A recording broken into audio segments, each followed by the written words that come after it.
Shocks. Mac, let me know when you can hear me. Dun, dun, dun, dun, dun, dun, dun. All right, it is Thursday. Time for everyone to throw it out there. Any questions that you have today is today. I got you. Anybody who goes live with us on Instagram gets a shirt. Yeah, Georgie, nice to meet you. And yeah, Georgie, like George, yeah. we're doing some running today, pre-running, pre-workout. Like the kicks too. Running, yes. So our subject for the day on Throw It Out There Thursday, by the way, thanks for tuning in, you guys, is kind of a pre-runner breakdown. And we are not talking about the original pre-runner that's getting a big engine in it for a couple of videos over in the race shop, the one that you guys really know. This one right here is a freshie, and we're gonna actually go through some of the parts that are on it for you guys and give you a heads up as to what we would actually throw at a pre-runner to put up with the abuse and have the speed that we need to pre-run race courses. But for now, we're not going to start with that, since Mitch is in the middle of working on it for us to take over to the UTV Championships in Lake Havasu at the end of next week. We're going to walk over the other side of the shop because George Hammel is actually visiting us for the very last time before he actually runs his RS1 race car in the UTV Championships next week. So, without further ado, here's Mr. George Hammel. What's up, guys? How are you guys doing? All right. Well, I want to say first, dude, this thing turned out so sick. I can't wait to reveal it to everybody. Well, good news is that everybody is a captive audience at the moment, and they're going to do exactly what you tell them by looking at this car. Sweet. So, this car is, like Justin and I said at the beginning of the live feeds in the project, it's a project called Winning at Life because I almost lost my life the last year's UTV World Championship, and I really appreciate everybody jumping on board. We had so many cool companies. Yeah, we have Winning at Life on the graphics. So we got Jeffrey's Performance, we got Evo, we got Fox, we got EFX tires, we got KMC wheels, solder weld, ZRP, Wolf Designs came on board. Thank you for Justin for hooking that up, and obviously the guys at Shock Therapy and Craig Scanlon for donating the car for us to drive at the World Championship. So we are so stoked, man. I think it turned out great. One thing that I noticed is that most of the stuff that happened was because of you. You mean the stuff that's on the car? Well, that and all the good relationships that I've made. Ooh, so I had see. A couple of them. I see. But I think people actually like you. Well, the industry is badass, and everybody that races pretty much helps everybody out. It really was cool. Like, that's my favorite part about the whole thing. People keep asking me about how the races are going to go. But I'm so pumped just to go there and shake everybody's hand at Tech and Contingency. Like, the racing will be cool, but that's even more. Yeah, that's kind of like the finishing the story. Yeah, right? exactly. So you know what? Take a look at this thing. It's pretty badass. You ready, George? You ready to show the world? Let's do it. All right, here we go. Dun, dun, dun, dun. Hashtag Winning at Life RS1. Looks like you've got a little bit of everybody on the wrap, George. Why don't you go through everyone? So, well, I kind of went through it all before. I guess I should have waited, right? So That's good. The main person that we want to thank is Craig Scanlon. Craig Scanlon of SMG Motorsports. He gave us his car out of his garage after we went on a bicycle ride together and just said, hey, go have some fun in this thing. So we decided to build an entry-level race car so we could show you guys all how to get into racing, and I think it's going to be really cool because all the people that were involved were pretty awesome to deal with because they knew about the UTV scene growing so much. So we got Jeff Furrier of UPR ended up putting in a seat, some seat brackets, a whole bunch of safety stuff like the harnesses and stuff. He helped with the fire system as well as like the mirrors and different things like that so that we could make sure that I was safe during the whole race. Safety is a huge concern of mine, even though I wasn't hurt in a race car. I was hurt outside the race car. Now I don't want to get hurt anymore, just like you guys shouldn't if you're an entry-level racer. So safety, I think, is a huge priority. The guys at IMG, James Hill, they gave us these doors. The doors are entry-level. They just pin shut, so you can't open them. You still have to get in and out. Actually, I think that's for the rules as well in this class, right? Yeah, so with the class, it's the short course class, so it's entry-level. The guys at KMC, you guys have probably seen them before, did the tires and wheels, EFX tires and KMC wheels. One of the things that I thought was super cool is when I put on the tie rods from Zollinger, the hard parts match the same color of the shocks. Perfect. So the guys at Fox and Justin were able to put these Fox RC2s on it. When Justin and I went testing, was it last Thursday or the Thursday before? 2 weeks. Yeah. We didn't even adjust the clicker. Yeah, it was pretty close, but that's kind of cheating though, because I did drive it before you did, so we got it pretty close. Well, even though you did drive it, man, I'm still used to making all kinds of adjustments, so you nailed it as far as I'm concerned. Awesome. And then you guys probably saw in another feed, Jeffrey's Performance put an Evo tune on it, and they did the clutch and things like that with all the clutch weights, so it made a good horsepower improvement. And I don't know if you can see them, but the Zollinger guys put some rear carriers on here, which are super, super cool. I love those things, The man. billet carriers are awesome. Dude, they're like jewelry for dudes on cars, man. They really are. We run them on our race car as well. Yeah. So I think it turned out awesome. I'm really excited to get out there and have some fun. And I know you guys are coming up there too. Yeah, we are. We're going to be racing the championships, and we're going to go up on Tuesday and start pre-running and run their poker run as much as we can possibly get on the course. We definitely will, and try and commit it to memory. Also, Robbie Gordon's putting up $5,000 for fast qualifier. Did you hear that? Really? Yep. That's going to be cool. And that is all UTV classes. So it's not $5,000 just for Pro Turbo. It'd be $5,000 for the NA, $5,000 for Pro Turbo, Unlimited, and I'm not sure if it gets down the short course. It's probably just the desert guys. Maybe, but I know he's putting up some money for it, and if he doesn't win and keep his money, then somebody else gets to. We're all going to try. Dude, we're probably going to see a lot of guys wadded up going for $5,000. Yeah, that's what I was saying. You know how many people are just going to go out and try to get top qualifier and then be done with their weekend? Yeah, for sure. A lot of people ask why you don't run a spare tire on it, and I had told a few people, but I'll say it again.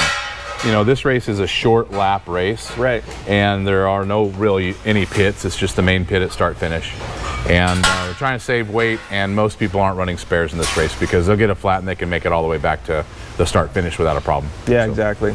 So it takes too much time to change it, and it's the weight you're going to carry. So yeah, and I think an entry-level race car, if you're going to do like a RS1 where it's a single seat, saving the weight is a big deal. But if you're doing something where it's an entry level and maybe you have a passenger, then it's a different scenario. Right on, man. Well, the car turned out badass. Thank you. Great choice on the wrap and color. Gray's the new hip thing. It's the new purple. Well, the I old black. appreciate all the guys at Wolf Designs for doing it, man. So a crazy part about that is I went over to Wolf Designs to get it wrapped, and I was supposed to leave it on a Wednesday, and they got it done in 2.5 hours, the boys over there. So they don't mess around. I couldn't believe it. Oh, small. All right, George. Well, I'm excited, man. This is going to be awesome. Actually, we had a question from Matt about paddles on a KRX. I know this is kind of off subject, but it kind of plays into if you're going to take your almost race car. I mean, this is as close as you're going to entry level race car, right? And you're going to want to not just run a race. You're going to take the dunes. Well, what do you run for paddles? Because it's normally aspirated, because it doesn't have a ton of power. This car would probably be like a 30 or 33 inch paddle with a #1 cut, like from Sand Tires Unlimited. Somewhere in that range. You want a short cut for the power on it. And that also goes for the person that asked a question about paddle tire on a KRX. KRXs don't have any power, and so you're going to want to have a tire that spins decent RPM, so a #1 paddle cut, preferably on an STU, in my opinion, which I think is 10 or 12 paddles per tire, but that would be about what you want. Speaking of, when are we going to Glamis, Justin? Actually, we're going to go for Halloween. There's no Camp Razor, but Halloween is still happening, and we will be there the Wednesday. Actually, we will be set up and working Thursday before the Halloween weekend. I forget the date, but Thursday, Friday, Saturday, and Sunday. I don't know if there's any available spots left, but if you want to get on the schedule, it's probably Saturday or Sunday, barely, that might have a spot left. So give us a call, unless you know, Matt. We're getting up there. We're traveling the 27th, either the 28th, 29th, 30th, and 31st. That sounds about right. Yeah. Forgot about the mic. So used to the. So but yeah. Anyway, if you guys have any questions, then give a front office a call. Anything else you want to say on your race car? I only have one more question. Can I come eat tacos and have a beer with you? So Anytime. That's an absolute yes. Thanks, Justin. We've got a decent house rented in Havasu, so if you want to come over and hang out, we'll definitely do that. Sounds good, man. Thank you for your help. coming over for tacos. If you want to, why don't you come on in over on the Prerunner? Yeah, sounds good. So you guys are going to walk back over to the Prerunner and kind of break one down, since you now know how to set up an RS1 as a basic or entry-level race car, at least the list of things that we would do, and so the list of things that are legal or required to do. Then let's get back to the Prerunner. Now, if you guys don't know what a Prerunner is a car, a UTV in this case. And by the way, on the last Thursday's feed that Steve did on what these are called, his diagram's still up there. It is. So my opinion is that the best term for these is a UTV. The problem is I'm not going 3 syllables 4,000 times a day. I'm gonna go one syllable, and the closest definition is car. That's why I call them cars, because I'm too lazy to go UTV all day. It's a comfort word. Yeah, what do you got there, Matt? Matt Formount wants to know what tire pressure he should run in his 32s for the poker run next week in XP4. So I would run at least a minimum of 22 pounds. We run 28 pounds in our race car to stop from getting flats and breaking wheels. The more pressure you run, the rougher the car will feel, but the safer the tire and wheel are from flats. This race has got some rocks in it, so maybe keep it on the low end so you've got some grip to do some rock crawling. We'll see what the rocks look like. If they're not that much crawling, big giant boulder stuff, then you can run the pressures higher and not worry about it. But back to Prerunner. So Prerunner is a car that is going to pre-run the race course. Most of the racing is allowing you to run the course in advance so that you can map it or you can mark on your GPS problem spots that will kill you in a race if you didn't know it was coming up, like say a 90-degree left around a mountain that has a cliff side, and if you didn't know it was coming, you may miss it and go down the cliff. So they don't want people dying. They'll give you the chance to pre-run the course and mark that stuff. We do in Mexico as much as possible because we want to know where all the gotchas are and the holes and the ditches and washouts, cliffs, boulders, and from time to time abandoned cars that are in the middle of the race course that will definitely end your day. So Prerunners typically are a more comfortable race car or a heavily strengthened normal standard car.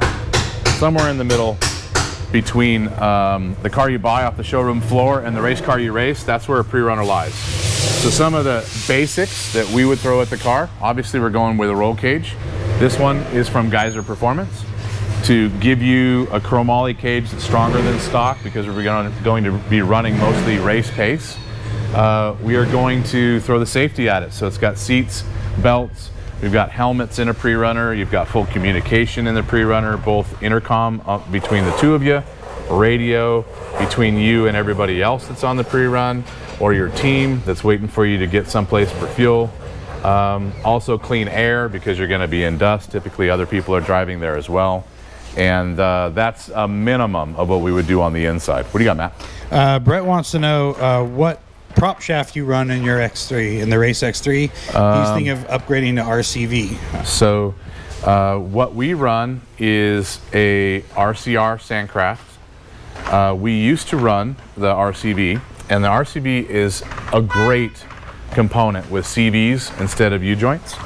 The reason that we don't continue to run that is that we felt it was so strong that we were having differential problems because that's the next weak link in the system.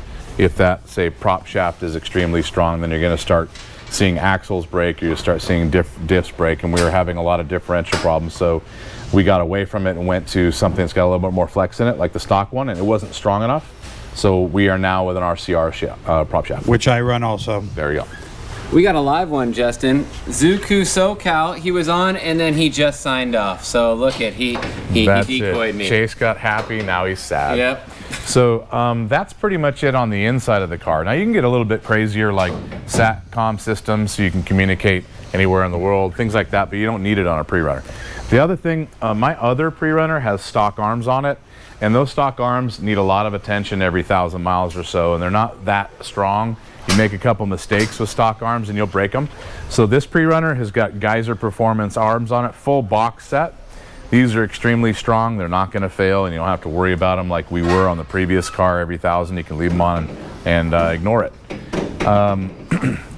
Mud flap, mud guards, rock guards, these are a must because you get a lot of rocks in Mexico. You get kicked up off the front tires. They bounce off the trailing arm right here, and they get inside the wheel. And then they get wedged between the caliper and the wheel, and they break the wheel, give you flats, do all kinds of stuff like that. So mud guards are a must. Mitch is showing off the fact that this car has a spare tire mount and a jack underneath. Need some help? No, we got it. I'll hold it while you move that resi.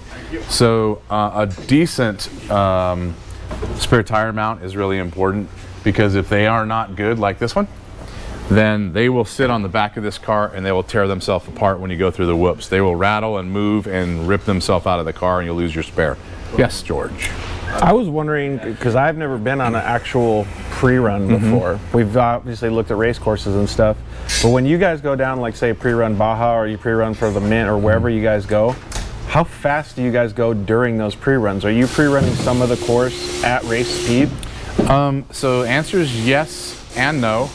I think that a pre-run is not accurate enough for you to learn anything unless you're running close to the pace that you're going to run in your race car. Because a certain section of whoops at 40 miles an hour looks and acts different than it does at 80.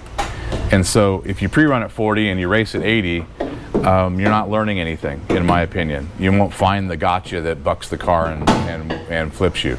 So I don't think that you can run race pace in a pre-runner. That's why you have race cars that are stronger. But you can run close, and I think you have to be at least 80% of your pace, George, would be my answer to that. Well, it makes sense why those, we're talking about UTVs, but why the big trophy truck guys have such intense pre-runners so that they can at least get... They need to be able to run, you know, if it's a 100-mile-an-hour section, they need to be able to run 80. Right. You know, to be able to learn anything, in my opinion. I know a lot of guys pre-run on dirt bikes and then race in cars. I don't agree with that because on a dirt bike, you're going to take way different notes than you would in a car in the same section. So we try to pre-run basically the same thing that we race and run it at 80% pace. I've been on a few of these pre-runs with you, Justin. I will say, every time it comes close to lunchtime, taco time, I'm pretty sure we're doing above race pace. The pace increases. That's a fact. That's my style right there. Yeah. It also depends on the race, though. Some races like this one have a speed limit that you can only do. It's like 35 miles an hour at this. Yes, so it's a good point. In all best in desert racing, there's basically no pre-running allowed. You can't get on the course. If you're there within a week of the race, you get disqualified. I know a lot of people still do it earlier than that, but they will usually allow you to have a poker run or a fun run where you can enter and they run you around slow. All it's doing is showing you where major obstacles are, like boulders and things like that you can add to the GPS. And if you go too fast on those, they get pretty pissed off. So that's not very much fun. But in Mexico, pre-running is open, period. I mean, you got a month in advance. You can go down there and there's no speed limit.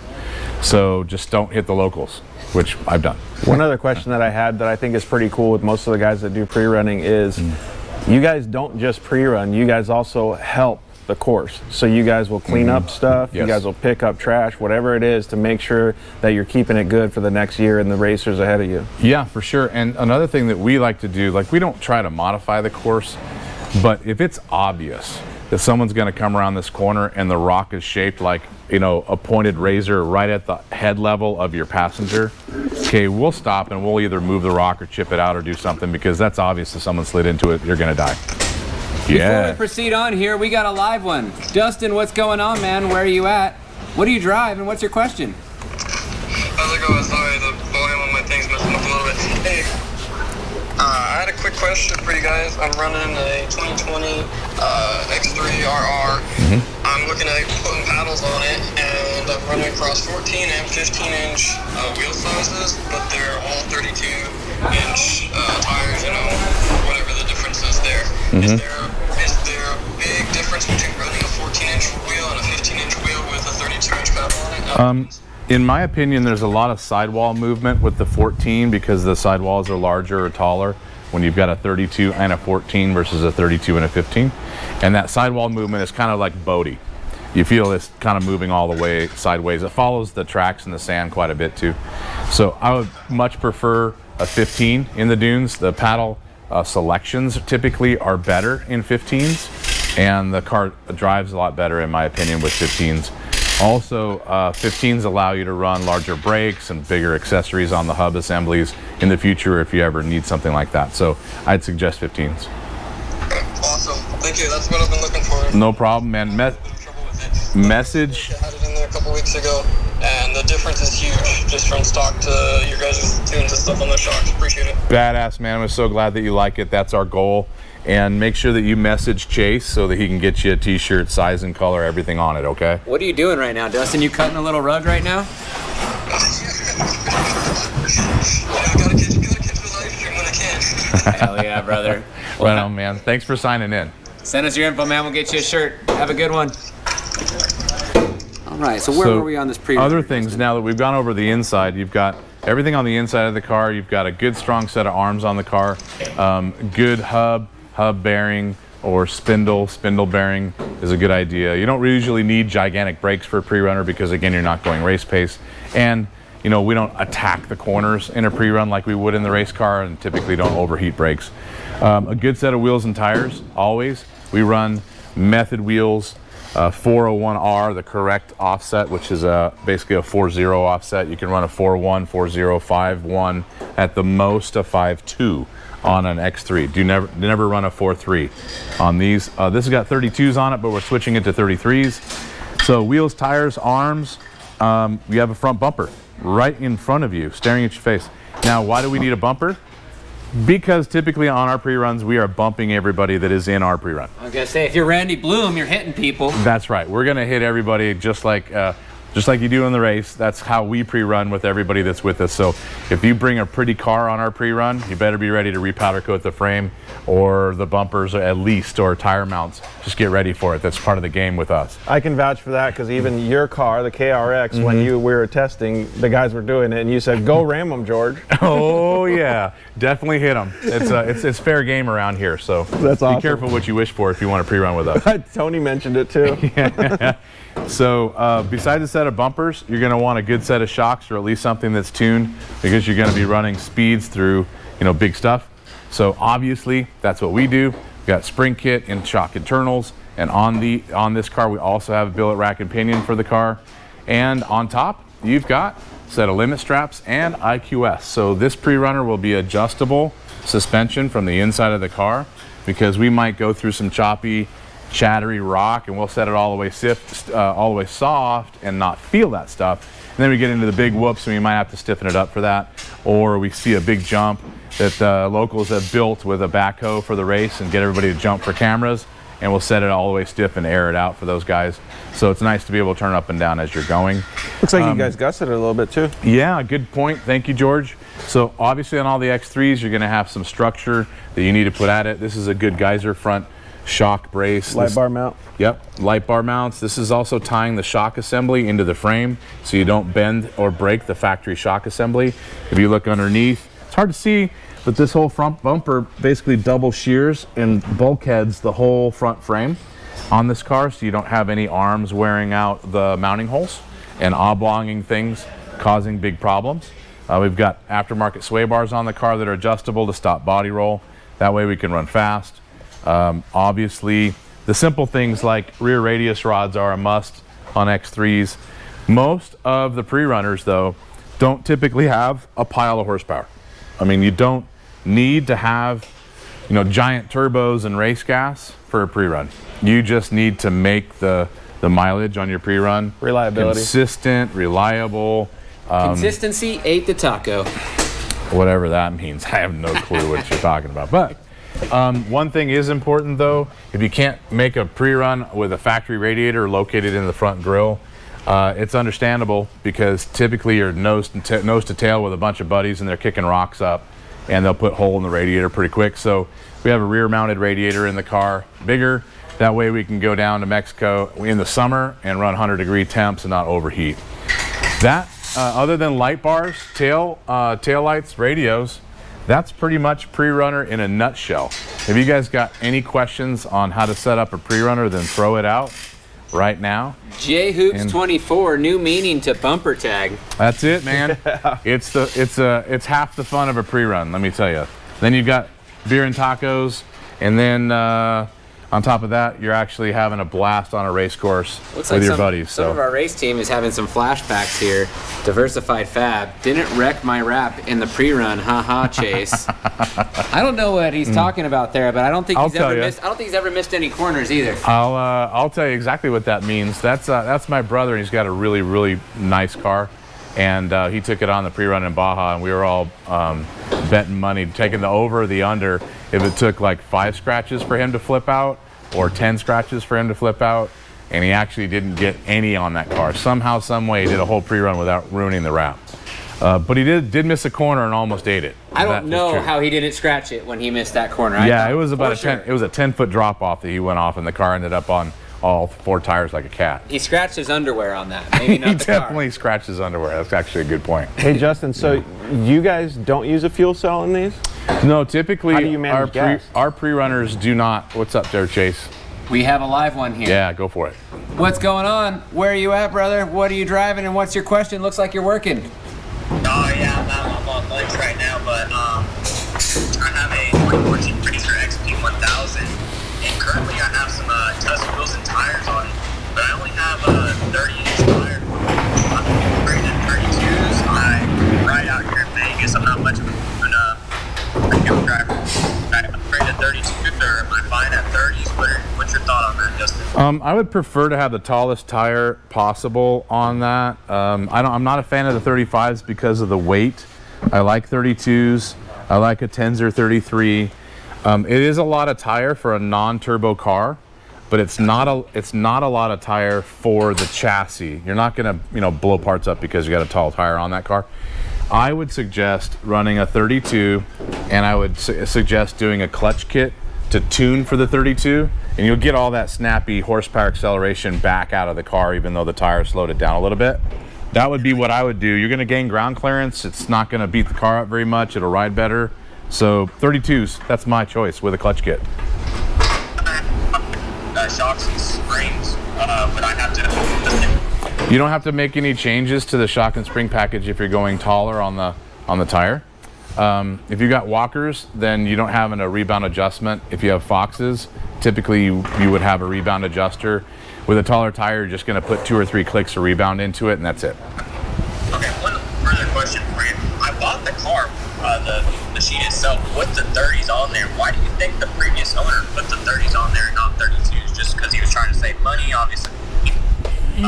Yeah, I mean, that's one reason. They're definitely cheaper. He may not have known the advantages of going to a taller tire.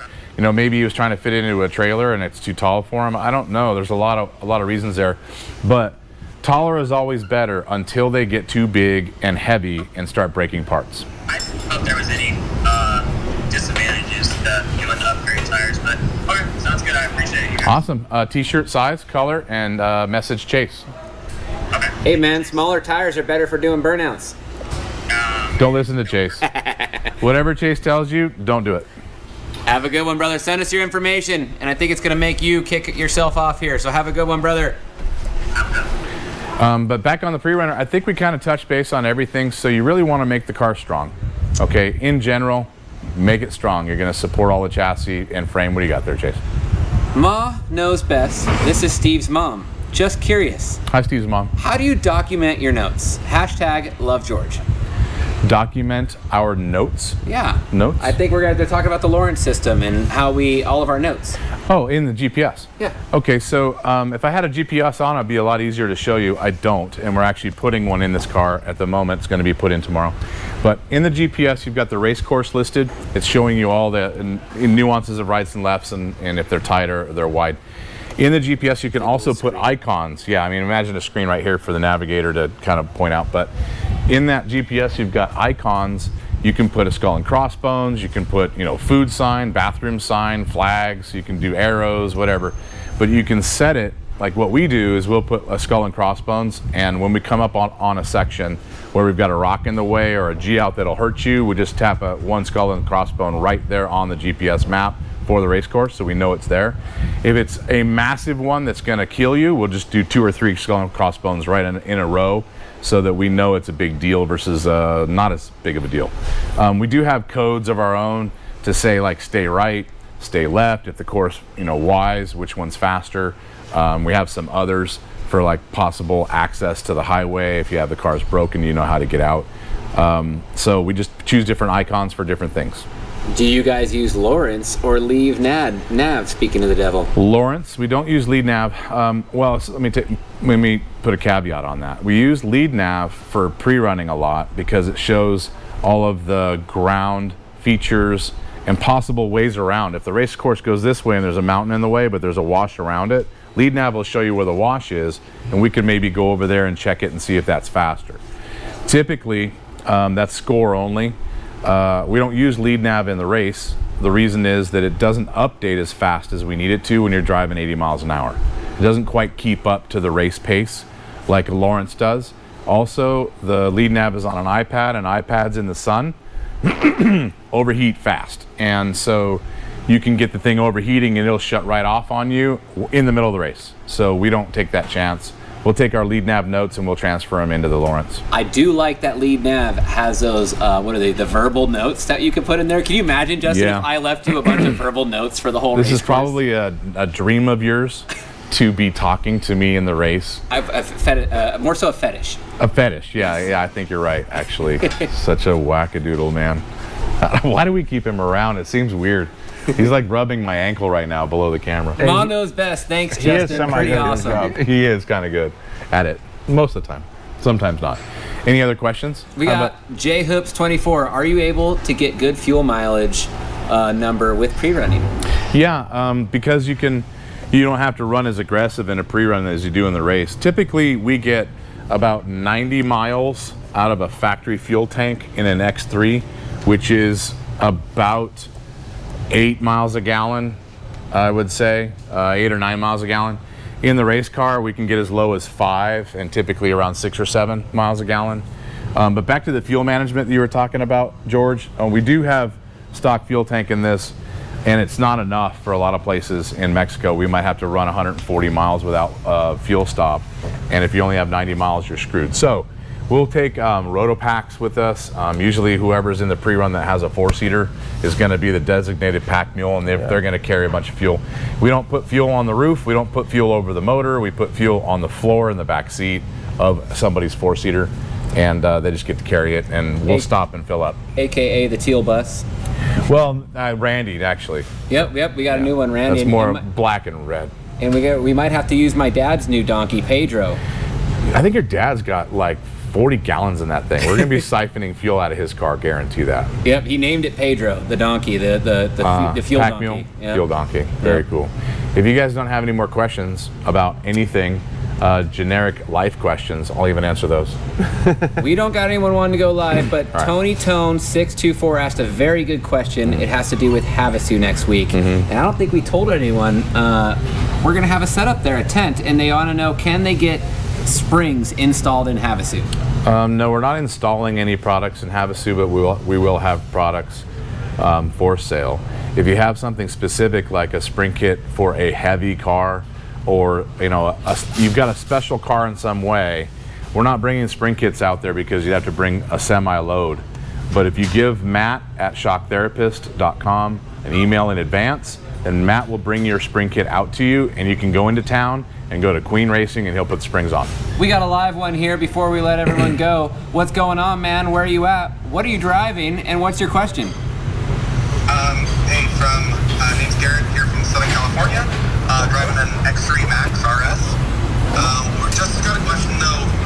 Been spending the last couple of weeks doing all the upgrades from your trouble-free X3 video. Yep. Nice.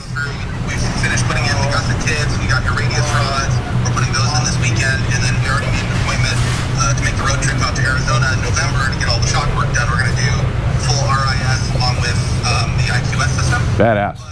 Just a quick question though.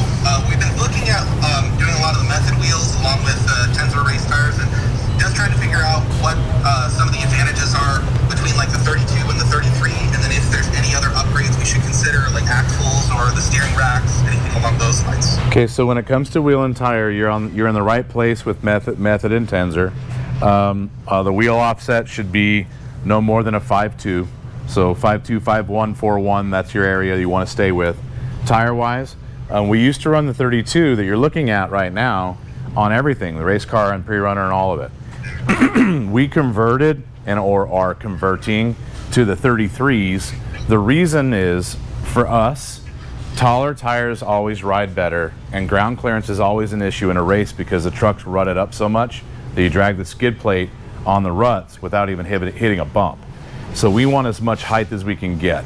35s are too big, and as far as like structure, they tend to break a lot of parts, so we stay with a 33. Also, we found that the 33s have more traction in the sand than this DS does. So we have a lot of sandy races, like even Laughlin is mostly sand. San Felipe we just ran is 90% sand. So we went to the 33 for the traction reason, and the tread pattern gives us more traction for that. That's why we did it. Now, it just depends on where you're gonna drive the car, man. If you're in a hard packed desert, then you're good with either tire. If you're gonna be in sandy areas, I'd run the 33 for sure. Other than that, we did it because we felt it was better for us. Now on the race rack end of things, what I would suggest is once you run the stock rack for a couple 100 miles, and you'll feel the feedback in the wheel, and then do the billet rack after that, and then the feedback's gone, and you know exactly what the rack did for you, and you'll be amazed. Gotcha, okay. But if you want to spend the money right up front, I'll let you do it, but you don't have to. You know what? I mean, all your parts that have been coming in, though, just been top quality. I mean, we're super impressed by it, and we can't wait to do the RIS, so something we're definitely looking forward to. Thank you very much. Really appreciate it, and glad to have you as a customer. Can't wait for you to drive that setup. It's amazing. You'll love it. And thanks for making the trip all the way out here, man. It'll be Yes. definitely well worth your while. We love getting our hands on the cars. And just so everybody else knows, you're coming from another state and you have a designated appointment day. When you get here, you're the first car done, and you get to leave here and head back home same day. Sweet. We're looking forward to it. Can't Hey. wait to come on out to Arizona and see you guys. Right on, man. Send us a message and we'll get you shirts and stuff before you get out here. Will do. I appreciate it. Thank you guys so much. Thanks for signing Have a in. good day, man. All right, have a good one. Cool. Matt, you got anything good? Yeah, Hammel wanted to know what drive shafts are recommended on the RS1. Oh, well, the drive shaft, meaning like front diff shaft, prop shaft. I mean, that you're running the stock one at the moment, and the RS1s don't have really any drive problems.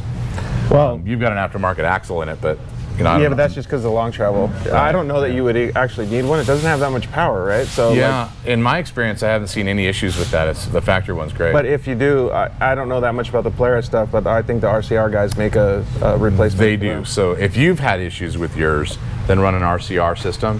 If you haven't had any issues, we haven't yet, then maybe just stay there until you do. One of the only things that we've noticed in the past racing with the Yamahas or the Polaris is we would take the joints off the drive shaft, replace the shaft itself, and balance it, because that made a huge difference in the power and the drivability and how smooth the power transferred to the actual wheels. Good point. Then you just have a higher quality system than the Right. stock one. George, you got a great point there, but we got George on the line here. George, what's going on, man? Where are you at? What are you driving, and what's your question? Double G. Well, I got a 2018 Can-Am 4-seater turbo, and I just had it in earlier last month for the RIS improvement system and front rear sway bar. I'll tell you, the car's running really good. Took it out to Barstow, and we had a great time. My friend and I watched a couple of your videos on how to do the shock tuning, and we tuned it the best we really could. I even sent Mitch a couple videos and gave me a little more feedback. And There's Mitch for you. for is, do you guys ever go out to the desert and have your customers with the Gold system, where you can just do those couple little adjustments? Because I think we got like 90%, and just because we don't know anything about it, you know, a little bit, that little extra 10% or whatever it might be that you guys can help us with. Great So, question. it is a good question. It is honestly, it's fairly rare that we do that, but we have, and it just depends on what state we're driving through and what time, if we can meet up with everybody.